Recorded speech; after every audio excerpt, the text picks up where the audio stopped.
Bom dia a todos, o meu nome é Filipe Gordo, estou aqui na Colega Laísa de Lima. Somos da Escola EPAD, Escola Profissional de Artes, Tecnologia e Desporto. Somos do curso de Técnico de Gestão de Eventos e estamos aqui para apresentar o nosso projeto de Inadia, que é basicamente um esclarecimento sobre igualdade de género na área dos eventos. Passo agora a palavra à minha colega Laísa Lima. Obrigada. Desde já eu quero agradecer a presença da produtora e dirigente sindical Carmen Granja e do Rui Galvez, coordenador do Senaster. E agora eu peço para que a dirigente sindical Carmen Granja nos fale um pouco sobre a sua experiência na sua área de trabalho, para nós sabermos um pouquinho sobre você. Olá, bom dia. Eu comecei a fazer produção mais em teatro, mais especificamente em teatro.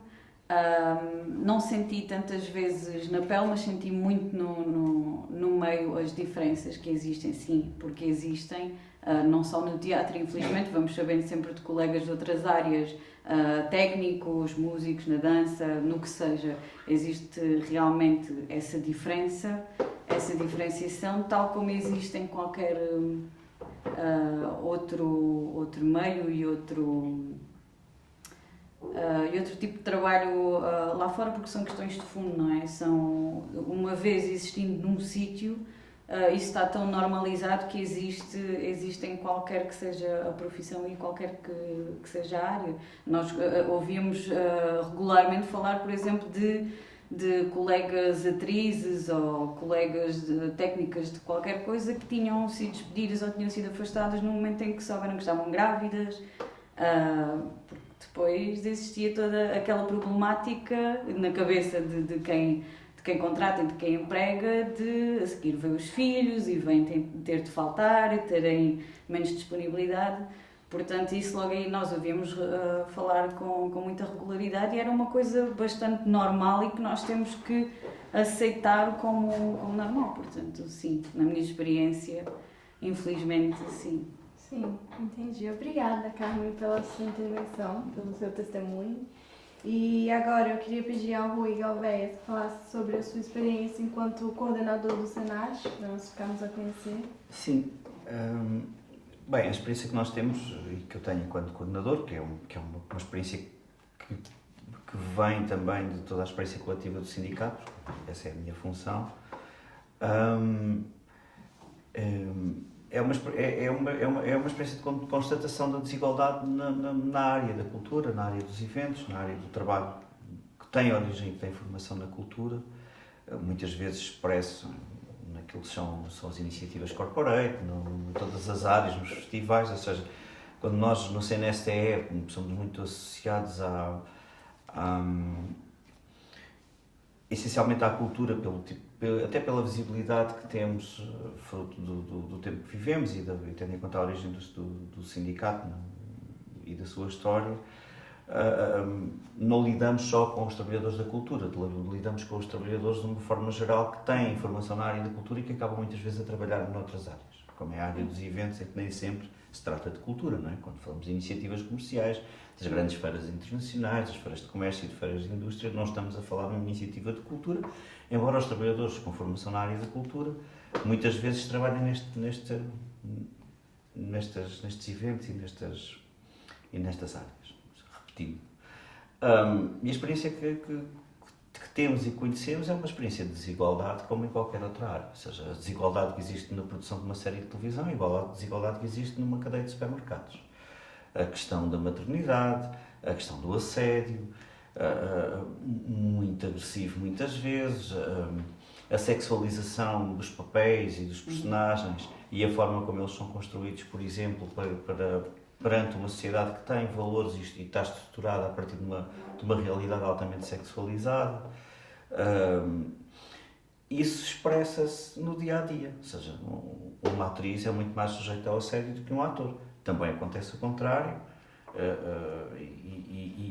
E num meio, por exemplo, como é o meio do teatro, a experiência que nós temos e o que conhecemos é que é quase uma expressão que está instalada desde há muito tempo, porque a sociedade era assim e mesmo num contexto que deveria implicar modernidade, pensamento, livre pensamento, muitas vezes o que expressa é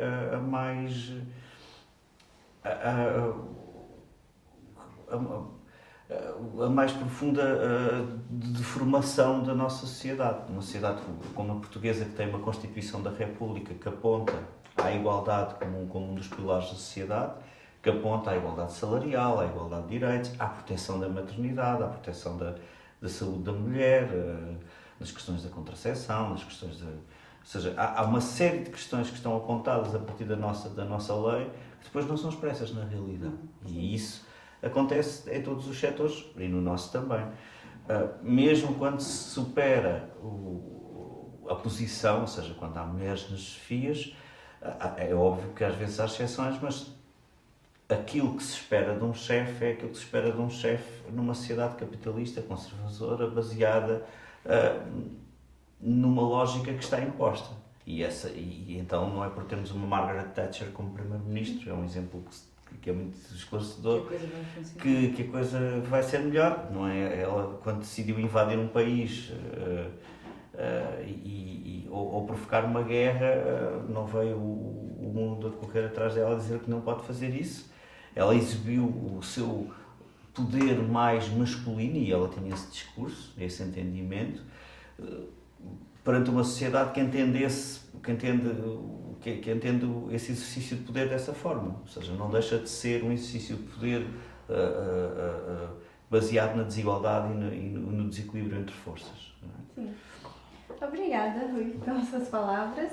E agora deixo que eu...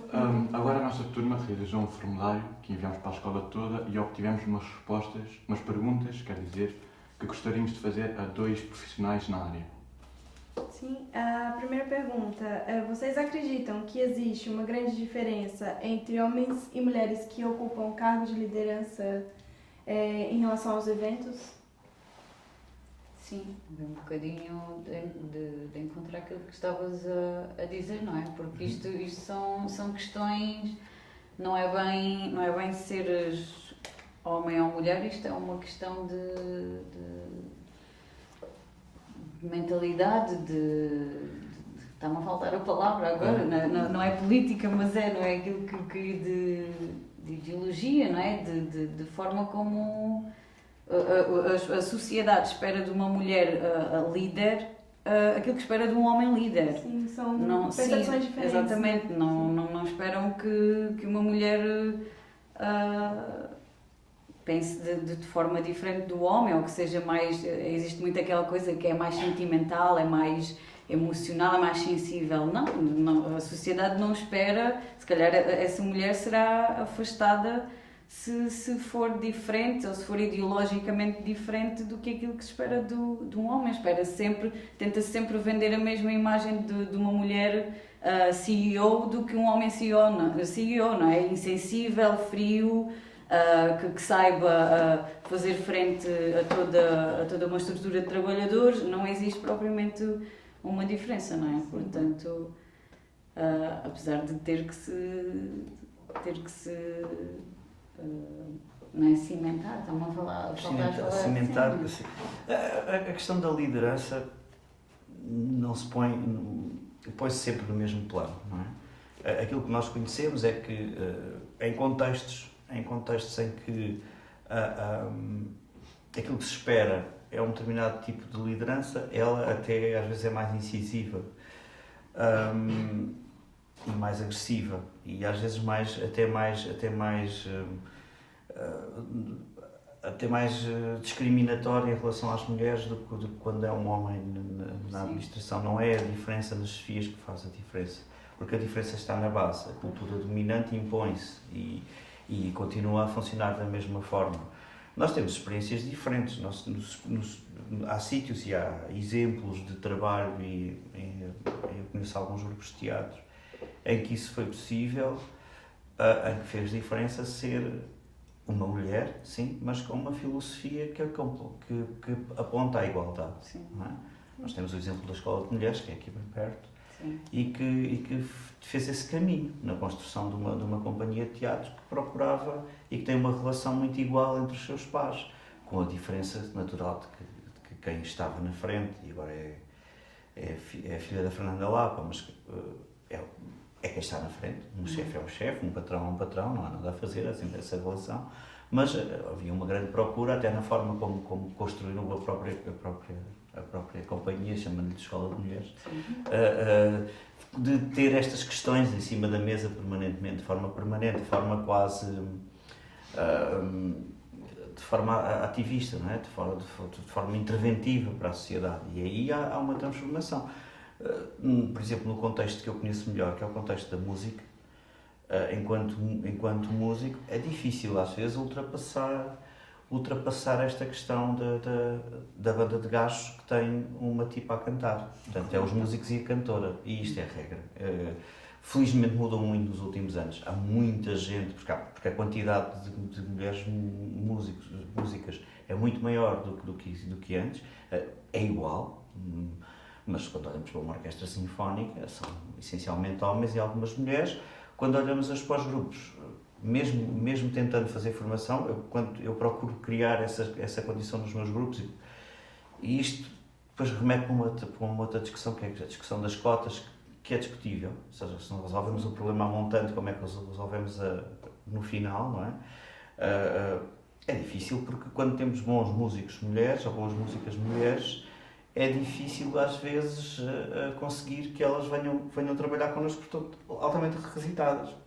É uma experiência que eu tenho pessoal, que é tentar transformar uma banda numa espécie de sociedade igual, não é fácil. E depois existe claro que a forma como falamos de música e falamos da música é diferente, especialmente entre os homens que ainda dominam o setor. De uma forma geral, quando se está a falar, a primeira coisa que se pensa no música é se ele é muito bom. E quando se pensa na música, não se pensa só isso. E isso é difícil ultrapassar, é um facto. E tem a ver com uma história de quase lógica, não é? As mulheres são cantoras e coristas e os homens são os músicos, por exemplo. Hoje eu acho que existe uma nova geração que é indiferente a isso. Eu lido com muitos grupos diferentes e hoje existe, felizmente, uma nova geração que é indiferente a isto. Agora, é confrontada sistematicamente com o modelo. Quando chega ao modelo de produção e quando chega ao modelo de massas, eu vinha a ouvir no caminho para aqui uma música no carro, no prestador de serviços, empresa, com o subordinado que não sabe que é subordinado dentro do carro. E a música aponta sempre para a sexualização da mulher, e quando há a sexualização do homem é nos mesmos moldes. Não resolve o problema a montante, não é?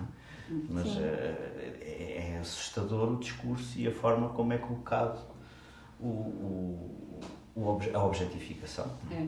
Só uma parte. A questão das mulheres na música, lembra-me aqui uma questão que me veio aqui há uns tempos, por exemplo, dos maestros. Os maestros, temos imensos maestros homens, e são conhecidos e contratados e chamados pelas suas aptidões e pelo que conhecem de música e tudo mais, mas depois, por exemplo, maestrina, temos a Joana Carneiro, que teve que batalhar ainda um bocado para ser chamada pelas aptidões dela e não por ser mulher maestrina.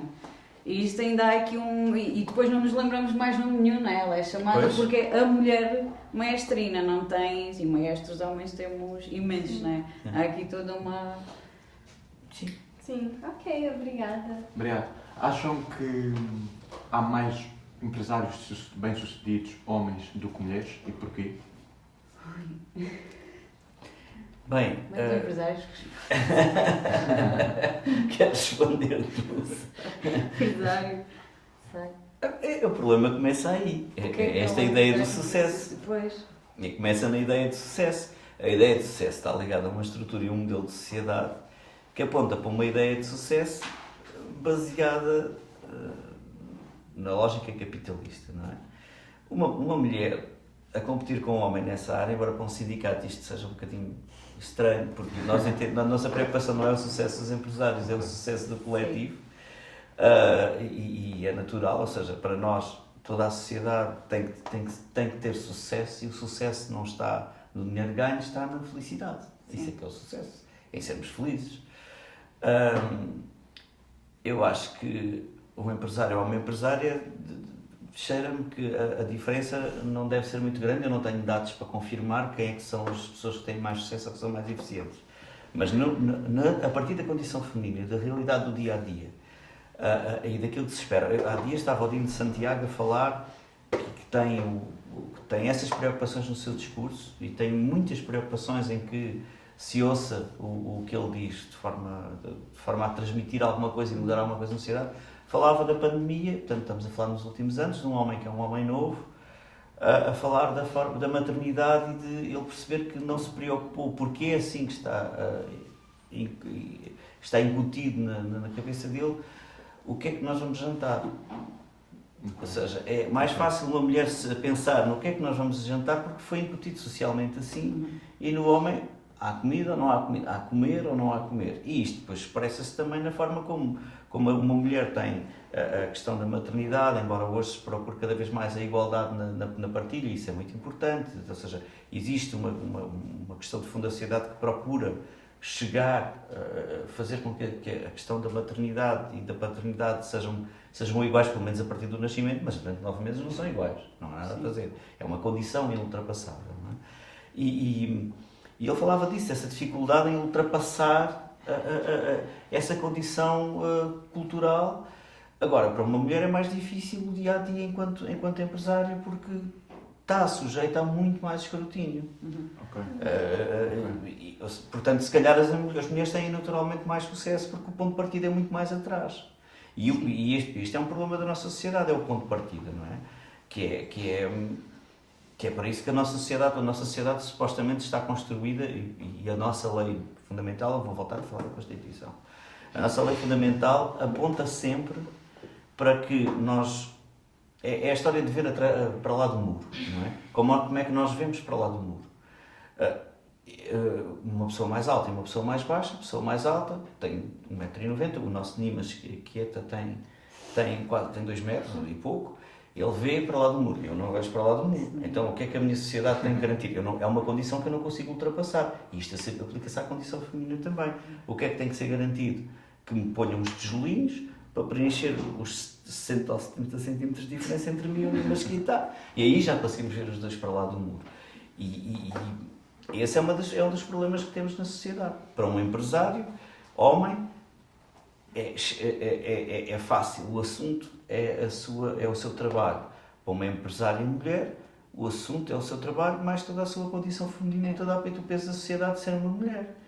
Que depois, muitas vezes, remete para os estilos às vezes até mais agressivos, até uma necessidade de afirmação mais agressiva, por causa da forma como isso é imposto, não é? É isso, nós mulheres partimos sempre de 10 passos atrás, nós temos que provar, temos que nos esforçar 1000 vezes mais para mostrarmos aquilo que à partida para um homem já está garantido, não é? Sim. Mas isso em todas as áreas e infelizmente vocês vão começar a perceber isso ou se já estiverem no mundo do trabalho, vão perceber que é assim em qualquer sítio. Ainda agora, não sei se vocês repararam, nas redes, isso foi muito falado por causa das ministras, que temos mais ministras do que ministros, e houve um comentador qualquer que, por causa da Ministra da Defesa, ele meteu-a logo em xeque porque era mulher. E uma mulher como Ministra da Defesa, numa altura em que tantas guerras, tanta coisa, ele tentou lhe dar 1000 voltas para dizer o básico que toda a gente entendeu, que era uma mulher como Ministra da Defesa não é credível, não é...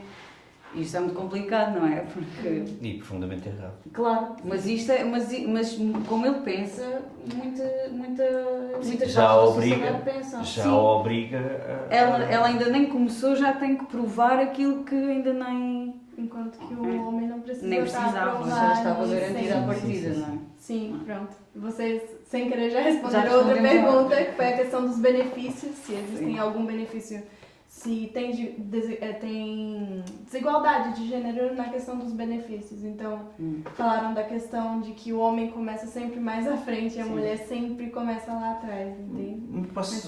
Na questão dos benefícios, eu acho que a gente pode falar de outra coisa. Sim. Que é a condição social, a condição da etnia e da cor, a condição da origem da nacionalidade. Todas estas condições estão expressas no dia-a-dia, na forma como nós lidamos com a sociedade. Eu acho que cabe-vos a vocês combater isso ferreamente. Ou seja, quando se procura transformar a sociedade numa espécie de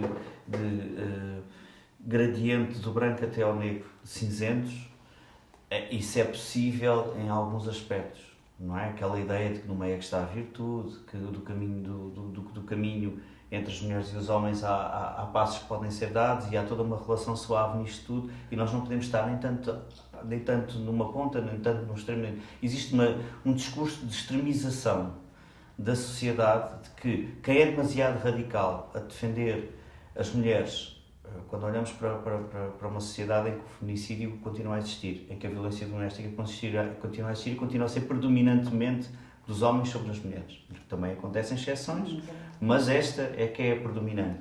Quando existe racismo, e o racismo não tem escalas de cinzentos. O racismo é ou não é. Ou se é racista ou se é antirracista. E não existem escalas de cinzentos.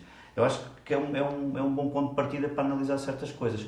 É óbvio que existem coisas que implicam uma escala de cinzentos. No equilíbrio, no ser cordial, na relação com os outros, no descontar até, porque depois existe um problema de fundo. Se vocês investigarem um bocadinho a experiência do Martin Luther King, o que é que determina a mudança da relação da sociedade com ele e o facto de ele passar a estar em perigo perante a sociedade, é quando ele passa dos direitos civis para os direitos sociais, que é a questão da pobreza, que esse é o maior lastro que a sociedade tem. E como na pobreza são colocados os imigrantes, as etnias chamadas etnias minoritárias, se colocam, ou seja, do lado da pobreza colocam-se uma série de condições que pesam muito, muito, muito, muito. Não é só a questão entre mulheres e homens, essa desigualdade é permanente, mas todas as outras questões estão juntas. Sim. E quando se junta a questão da cor da pele com a questão das mulheres, com a questão da orientação sexual, ou seja, das escolhas de vida, está-se a falar de direitos civis que são fundamentais, mas no meio disto tudo também há a pobreza. E a pobreza é o maior lastro de todos. Sim, ok, obrigada. Obrigado. Então, vocês acham que a pressão causada pelo trabalho pode gerar problemas para a saúde mental, de alguma forma? Claro. Sim. Sem dúvida nenhuma. A questão da saúde mental é fundamental para toda a sociedade. Existe das mais diversas formas. É absolutamente desprezada. Existe uma falta de cuidado e de valorização da saúde mental. No limite, a pandemia exibiu ao nível a que estamos. Nós tínhamos nos cuidados de saúde públicos, um grande cuidado, por exemplo, no limite com as pessoas que tinham problemas de saúde mental e com os problemas de saúde mental mais graves. A partir de um determinado momento, perante determinadas escolhas feitas na altura entre 2009 e 2013, mais ou menos, até 2015, foram feitas outras escolhas e de repente tínhamos muitas pessoas na rua. Por exemplo, naquilo que são os sem-abrigo, há muita gente que é sem-abrigo por problemas de saúde mental e muitos destes problemas derivam até de situações de trabalho, de situações da realidade laboral e da pressão laboral. Muita pressão. Sim, a pressão laboral sobre as mulheres, por exemplo, é diferente da pressão laboral sobre os homens e a pressão laboral cria problemas de saúde mental graves e devia ser do universo da saúde pública Uma preocupação. essa preocupação e essa intervenção, ou seja, devia ser possível e fácil ir a um médico de psicologia ou de psiquiatria no limite clínica, como se vai a um ortopedista ou ao médico de clínica geral fazer uma consulta sobre gripe ou Sim. outra coisa. Sim, a questão da pandemia trouxe ao de cima muitas coisas, não é? Que estavam aqui. E a questão da saúde mental foi logo uma houve suicídios, houve, pelo menos de alguns que fomos conhecendo os mais conhecidos, não é? Mas todos nós conhecemos imensas pessoas, imensos amigos à volta que de repente, ou mesmo com pressões extra nos trabalhos que começaram a surgir aí, ou mesmo familiares, as situações de layoffs, ou enfim, todas as pressões que já são normais nos trabalhos e nos empregos nos anos todos sem pandemia, mas que nessa altura veio trazer aqui todas as questões que de repente foi uma enchente de casos naquela altura que precisavam urgentemente de ser se calhar tratados ali ou começados a ser tratados ali, e o Sistema Nacional de Saúde infelizmente não consegue responder a isso que eu acho que que não desapareceu e que se calhar até tem tendência a agravar, porque as questões laborais não vão melhorar, as questões que nós temos aqui de subidas de preços e tudo mais, todas estas questões vão aqui agravar e isto para uma pessoa que trabalha e que hoje em dia, como vocês sabem, que às vezes nem tem só um trabalho, tem que ter 2, 3 trabalhos para ganhar o mínimo, para conseguir alimentar-se, para conseguir ter uma vida mais ou menos digna, que às vezes nem chega a isso, porque grande parte da pobreza são de pessoas que trabalham e que têm trabalho. Portanto, isto quando nós começamos aqui a perceber isto, que é pessoas que trabalham e que têm todas estas pressões diárias, constantes, não é? Porque as coisas não começam numa semana e sabemos que acabam noutra, que têm todas estas questões aliadas à vida familiar, à vida pessoal, e a seguir voltam para o trabalho no dia a seguir onde têm as mesmas questões, os mesmos dramas, e que depois sabem que no fim do mês aquilo não se vai traduzir em melhoria alguma. Claro que a parte psicológica, isto fica um pouco abalado. um pouco muito. E eu acho que é interessante fazer uma coisa que é às 5 da manhã, ou às 6, porque comento só às 6, fazer um percurso nos transportes públicos a partir dos subúrbios para aqui e perceber quem é que está a ir trabalhar de madrugada. E estas pessoas, com o que ganham hoje, porque isto está sempre... Eu acho que a questão de ultrapassar as questões da desigualdade também está sempre ligada à pobreza. Sim. E a desvalorização dos salários. A questão do salário mínimo, nós ouvimos falar disto e pensamos, o salário mínimo é um discurso assim muito colocado numa determinada franja política e ideológica da sociedade. A questão do salário mínimo e do salário mínimo é fundamental para ultrapassar um conjunto de desigualdades no lugar de partida. Porque, é o que eu dizia, são essencialmente mulheres e existe uma racialização, e salvaguardo que não há raças, mas existe uma racialização no trabalho, por exemplo, no trabalho nas faixas mais baixas do chamado trabalho das limpezas, o trabalho em que estas pessoas estiveram sempre a trabalhar durante a pandemia e nunca puderam ficar em casa, não é? Que tem tudo a ver com o que estamos a falar. É o tal lastro que existe na sociedade sempre. E esse lastro depois traz problemas e traz incapacidades. É impossível alguém que vive com a realidade do salário mínimo nacional, tem uma família para alimentar, que tem filhos a irem para a escola, que não tem condições para pagar uma creche, porque a creche não é pública, e que entra o Serviço Nacional de... Por acaso eu estava a pensar nisso, o Serviço Nacional de Saúde e a sua incapacidade para resolver certos problemas. Há certas coisas que são luxo, e a saúde mental é um luxo. Há certas coisas que são luxo, e ter a garantia de que tens um sítio para colocar os teus filhos em condições é um luxo. E toda esta realidade pesa como um lastro, a começar nas mulheres, porque são as mulheres que vão trabalhar às 5 da manhã, são mais mulheres que homens, são esses trabalhos que elas garantem e esse é já o ponto de partida, e é uma questão da condição feminina hoje. E entrando nessa questão dos salários, vocês acreditam que existe realmente uma diferença entre o salário de uma mulher e o salário de um homem? A questão da desigualdade entre salários reflete-se na sociedade de uma forma transversal. Eu estava a pensar, não é só a desigualdade entre salários, estava a dar o exemplo nas corticeiras havia uma designação para os homens e para as mulheres, que o facto de ser a profissão masculina e a profissão feminina implicava automaticamente uma diferença de salários. Há um pormenor muito giro que eu acho que é giro de lembrar, e vocês provavelmente não conhecem, se conhecerem fico muito contente, mas acho que nem toda a gente conhece este exemplo. Entre 1958 e 62 houve uma luta em Portugal, no campo, pelas 8 horas de trabalho. 8 horas para descansar, 8 horas para se fazer o que quiser, que é uma das principais reivindicações que deram origem ao 1º de Maio. Quem começou essa luta foram os homens, porque as mulheres tinham que cuidar dos filhos para casa, à noite. Os miúdos tinham que estar com os pais e com as mães no campo, no trabalho.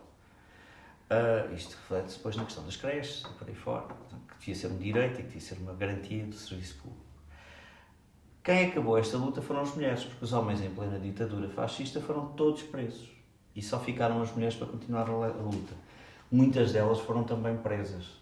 mas conseguiram essa vitória. E no final foram as mulheres que conseguiram em Portugal as 8 horas para trabalhar, as 8 horas para descansar e as 8 horas para fazer o que quisesse nos campos agrícolas.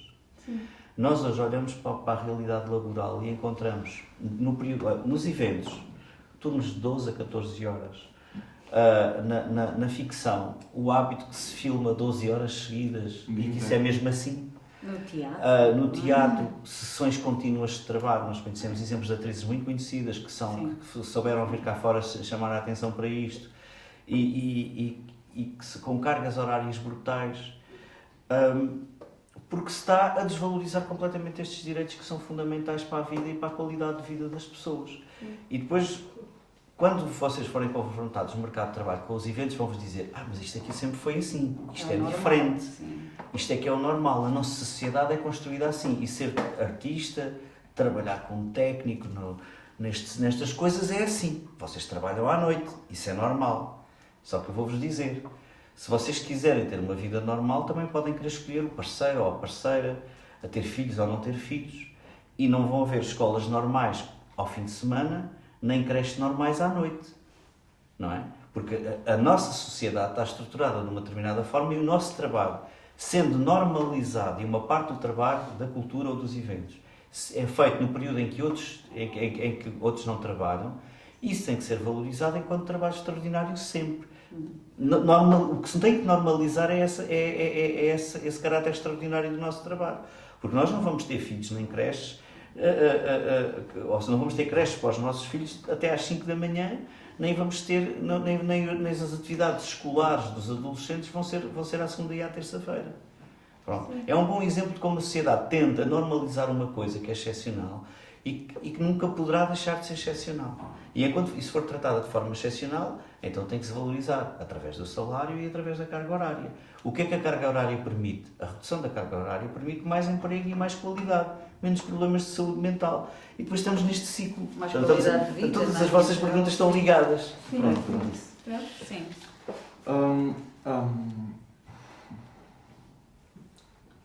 Acham que numa realização de um projeto, numa empresa, a opinião de uma mulher é avaliada da mesma forma da uma opinião de um homem? Que tem a mesma importância? Sim, mas lá está mesmo tudo interligado, não é? Isto tem a ver com a forma como a sociedade pensa, isto tem a ver com a ideologia, não é? Isto...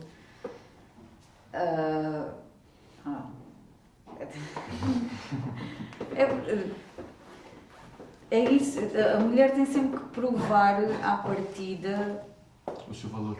tem sempre que provar o seu valor, não é? Se calhar há nichos e há ocasiões e há sítios específicos em que se calhar até é um homem ou são vários que não são tão tidos em conta como a opinião de uma mulher, mas a mulher, para ser ouvida e muitas vezes para não se rirem do que ela vai dizer ou do que ela vai querer ou do que... Ela tem que chegar muito cedo à coisa, ela tem que provar, tem que estar ali a provar constantemente, tem que estar ali a meter a mão no ar várias vezes, tem que estar... E um homem à partida é seguro, é firme, sabe o que está a dizer, não é? E nós temos sempre que estar aqui, acho que sim, numa empresa ou noutro sítio qualquer, lá está. A lutar pela posição. Sim, é muito isso, não é? Temos que estar sempre... Lá está, se calhar há exceções sempre para um lado e para um outro, em que se calhar são mais mulheres que são logo tidas em conta e os homens se calhar ninguém lhes liga. Não sei, mas o normal não é as mulheres... Estão 10 pessoas a falar e estão 3 homens a discutir. A mulher, enquanto não passar a voz, eu já assisti isto muitas vezes, em contextos de pessoas que têm absoluta consciência das questões da igualdade. Pessoas que estão absolutamente mobilizadas para as questões da igualdade. Já assisti a isto várias vezes. E depois estou-me a lembrar de um grupo de que eu faço parte, a única mulher do grupo a tentar falar. Até que ela manda um grito, porque, de facto, e diz: olha, vocês já perceberam que eu estou a tentar falar, vocês já disseram tudo, mas eu já agora gostava. E tem que forçar a sua posição. E, de facto, o ponto de partida não é o mesmo.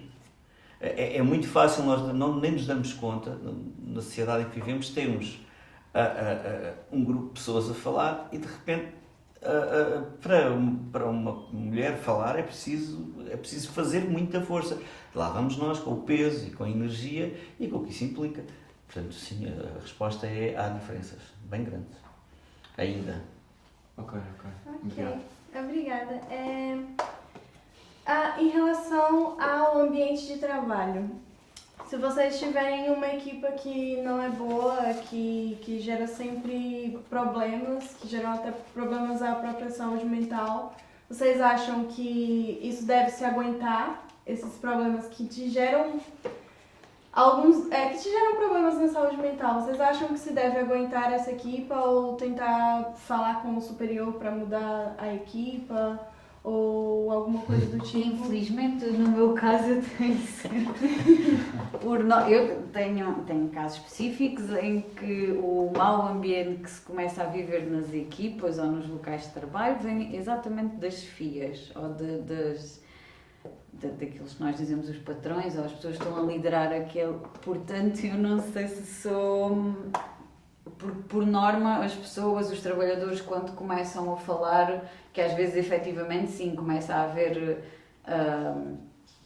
muito desgaste, muitas discussões, cada um tenta ir para o seu lado, mesmo que o trabalho precise de ser feito em equipa, como num teatro, como numa equipa técnica de um concerto qualquer, do que seja. Isto, às vezes, é muito difícil nós voltarmos todos os dias àquele trabalho porque já existe muito. Mas as pessoas, quando começam a falar e começam a perceber que, efetivamente, as questões pela qual estão a existir tantas discussões e tanto mau ambiente é pelas condições de trabalho que não estão a ser asseguradas daquela parte de cima da hierarquia que nos faz os contratos ou que nos paga, seja de que forma for, porque esses contratos é outra questão. E depois, quando os colegas começam efetivamente a falar, eu já tive muitos casos em que se voltaram a unir e começaram mesmo a perceber que não era por ali, não eram os colegas de trabalho que tinham culpa de nada, nem que eram as questões que estavam por resolver de base, não é? Eram os salários, os horários impensáveis, não teres folgas, pegar espetáculo com espetáculo, não ires a casa há não sei quantas semanas. Isto depois aqui, portanto, eu não acho que isto... Acho que também é uma coisa que a sociedade nos tenta vender um bocadinho, que é os colegas, temos o colega mau e temos o isto. Às vezes as questões são um bocadinho mais profundas do que isso, não é? Sim, sem dúvida. Existe uma sociedade que estimula a competição entre pares. Sim. Primeira questão, a competição entre pares não é saudável. E depois existe uma sociedade que dificulta o acesso ao emprego e à escolha. Sim. Vocês querem escolher aquilo que querem fazer na vida. Eu acho que isso é uma condição fundamental. Vocês querem poder escolher o vosso trabalho. E quando não podem escolher o vosso trabalho, já é um caminho para a infelicidade. E voltamos a falar de felicidade. Agora, as estruturas de poder que existem no trabalho são estruturas de poder que se baseiam no domínio do mais fraco e na instrumentalização do mais fraco. Não tem a ver, raramente tem a ver com a felicidade ou com a qualidade do trabalho fruto da felicidade. Porque num grupo que está embebido do mesmo espírito e que quer a mesma coisa porque trabalha na mesma área com a mesma motivação, é muito mais fácil trabalhar em conjunto. Agora, existe uma sociedade que estimula a competição e ao mesmo tempo exige o trabalho coletivo. Sim. E isso tem implícita uma contradição. Mas voltamos sempre à questão do tal trabalho com direitos, que é fundamental para garantir que as pessoas tenham uma estabilidade. A questão, por exemplo, do contrato de trabalho que se falava. A questão de ter um contrato de trabalho versus ter um recibo verde. Há uma coisa com que vocês vão ser confrontados todos. É a questão do chamado trabalho independente. E isto, sobrepor as pessoas ao nível do pares. A maior parte das pessoas que passam recibos verdes em Portugal e que são tratados como trabalhadores independentes têm relações subordinadas. São subordinados de alguém. São quase sempre subordinados de alguém. E a forma de ultrapassar isso é criar condições para que, como acontece noutros países que nós gostamos de tomar como exemplo para tanta coisa, a relação seja baseada no contrato de trabalho. Porque o contrato de trabalho é uma figura protetora, não é uma figura, e no caso da criação tem-se a tendência para dizer então, mas eu agora já tenho um contrato de trabalho, já não sou independente. Não, passa a ser. porque passa a ter a garantia que no final do mês vai receber o seu ordenado, que tem uma série de direitos e garantias que estão asseguradas pelo contrato de trabalho. Um trabalhador independente, há situações em que se é verdadeiramente trabalhador independente, um produtor, um escritor, e depende do contexto em que ele está a fazer as coisas, mas um técnico será sempre um trabalhador subordinado. Vocês entram naquilo que se chama um platô, nós temos um platô é um palco ou um set de filmagens ou outra coisa qualquer, ou seja, tem uma estrutura de coisas à vossa volta e em cima de vocês que não é vossa. Vocês estão a trabalhar com ferramentas que não são vossas. E isso determina que a vossa relação, há ali alguém que está acima de vocês.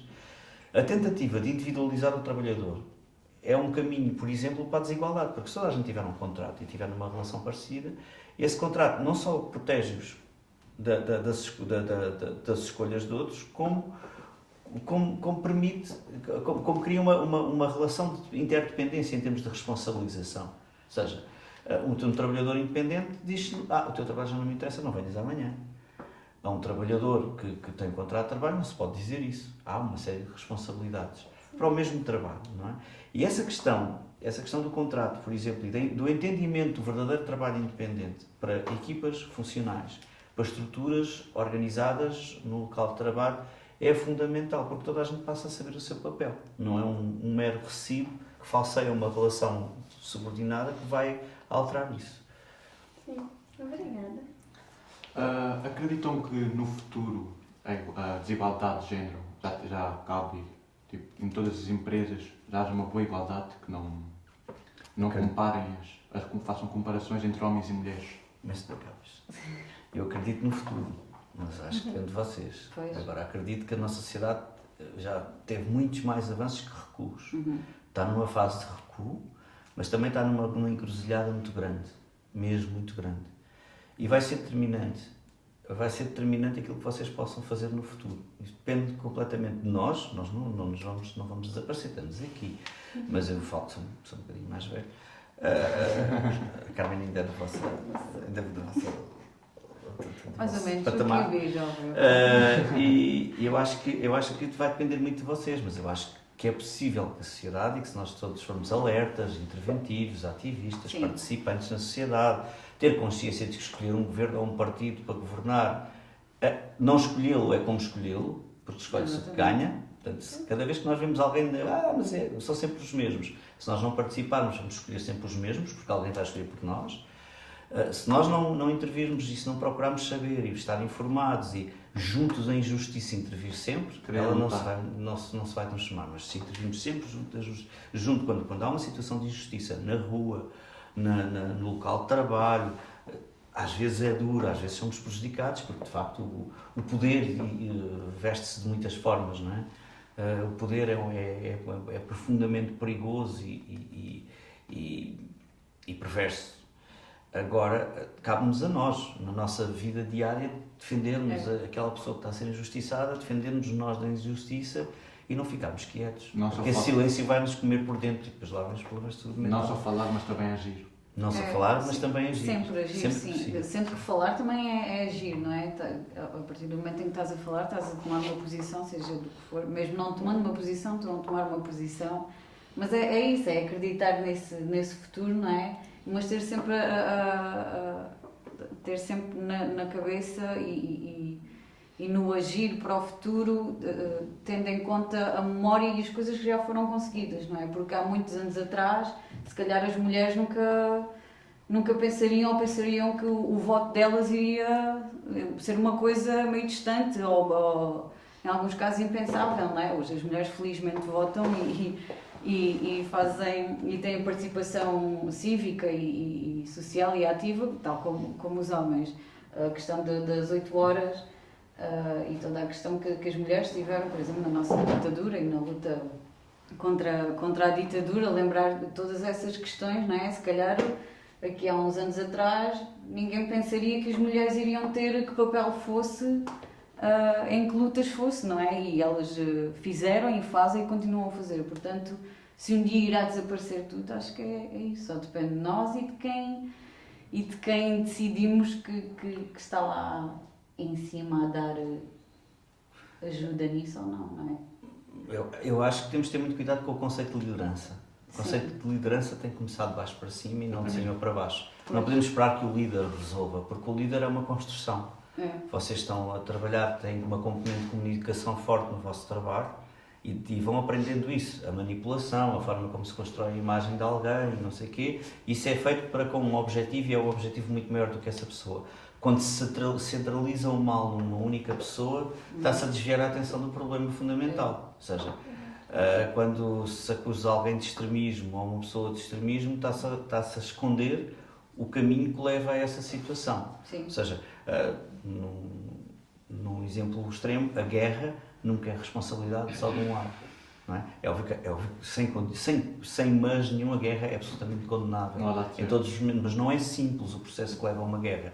E nós temos montes de exemplos no mundo inteiro que estão a decorrer agora, não é só na Ucrânia, há mais sítios em que esses acontecimentos estão permanentes, existem bombardeamentos diários no Iémen, aconteceram bombardeamentos na Somália, ainda há poucos anos mataram 200 mil pessoas no Laos. Ou seja, existe uma realidade na Palestina, o conflito é diário, o massacre é diário, e a forma que leva a uma guerra e a intenção de uma guerra é muito mais vasta e vai muito mais longe do que o exercício de poder educador típico do que aconteceu no Médio Oriente em determinada altura. Ou seja, a ideia de que vamos lá, arrasamos com aquilo e vai ser uma sociedade nova. Basta olhar para vocês, nós recebemos imensas pessoas do Afeganistão recentemente, muitos, no caso da nossa área, que nós somos mais sensíveis a isso, são artistas e são grandes músicos, que tiveram que abandonar porque a sociedade deles já não existe. Existe uma sociedade que estava, uma sociedade retrógrada e ultraconservadora que estava escondida nas montanhas e que a partir de um determinado momento atingiu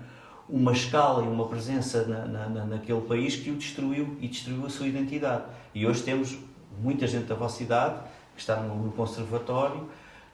Felizmente houve alguma sensibilidade no sentido, e acho que Portugal, apesar de tudo, tem uma sensibilidade que eu acho que podia ir muito mais longe na questão dos refugiados, de uma forma transversal, sem limites, porque são muitos milhões de pessoas que se deslocam hoje à conta dos conflitos e da fome. E é importante essa percepção, mas nós temos de ter percepção da forma como cada um destes problemas é criado. E este exercício de poder é que impede o caminho para a igualdade.